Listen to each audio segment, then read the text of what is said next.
36 বছর পর নির্বাচন হচ্ছে, তারাও খুবই উৎসাহী। জয়ের ব্যাপারে আমি অনেক বেশি আশাবাদী। ফেসবুকে যখনই আমার কোনো পোস্ট বা ভিডিও আসতো, কমেন্ট গুলো আসলে পড়া যেত না। অশ্লীল অশালীন ভাষাগুলো ব্যবহার করা হতো। বট আইডির ব্যাপারটা তো আছেই, এটা তো আলাদা একটা গোষ্ঠী, এদের কাজই হচ্ছে এই বিষয়গুলো। আমি বোধহয় শিবির বা ছাত্রী সংস্থার কেউ, কিন্তু আমি আসলে ওইটার না।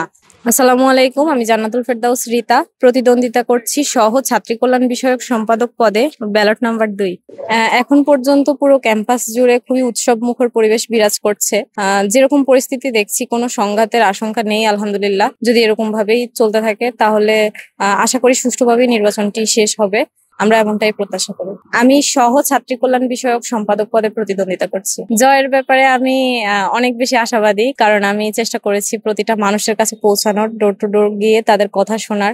মনোনয়নের আগে পরে আমি অনেক শিক্ষার্থীদের সাথে কথা বলেছি, তাদের সাথে কথা বলে বাস্তবসম্মত ইশতেহার আমি সাজানোর চেষ্টা করেছি।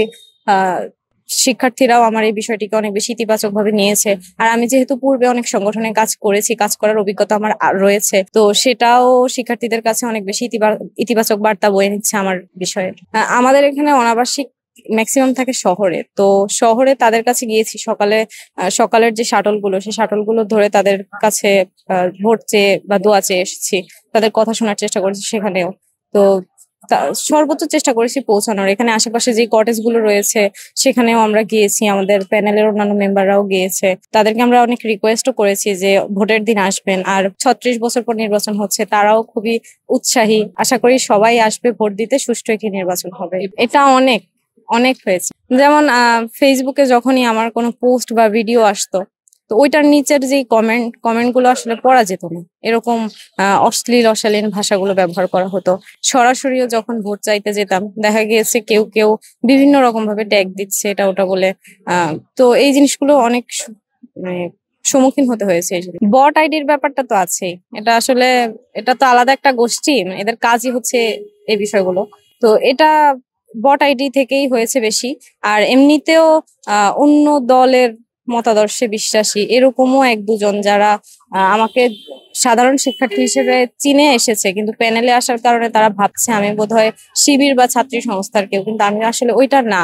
তবুও তারা আমাকে ওইভাবেই ফ্রেমিং করার চেষ্টা করে গেছে। না, এখানে অসুবিধার কিছু নেই। আমি তো এতদিন তাদের সঙ্গে এই কয়েকদিন কাজ করেছি, আমার কাজের অভিজ্ঞতা আলহামদুলিল্লাহ খুবই ভালো। তারা সবাই অনেক বেশি ইতিবাচক চিন্তা করে। এখানে অসুবিধার কোনো জায়গা না। বিষয়টা হচ্ছে আমি তো অ্যাকচুয়ালি এটা না। ভবিষ্যতে হওয়া না হওয়া ভবিষ্যতের ব্যাপার, তবে এখনো যেহেতু আমি এটা না, সুতরাং আমাকে এই কায়দায় ফ্রেমিং করাটা আসলে উচিত না বলে আমি মনে করি। নির্বাচিত হলে প্রথম একটি কাজ না, আসলে যে বিষয়গুলো আমি ছাত্রীদের কাছ থেকে পেয়েছি, যেগুলা না করলেই নয়, আমি একদম সেই কাজগুলোই প্রথমে হাতে নিব। যেমন ধরেন, হলের পরিষ্কার পরিচ্ছন্নতার ব্যাপারে, আমাদের যে কমন রুম, নামাজ রুম বা অন্যান্য ধর্মাবলম্বীদের প্রার্থনার রুম,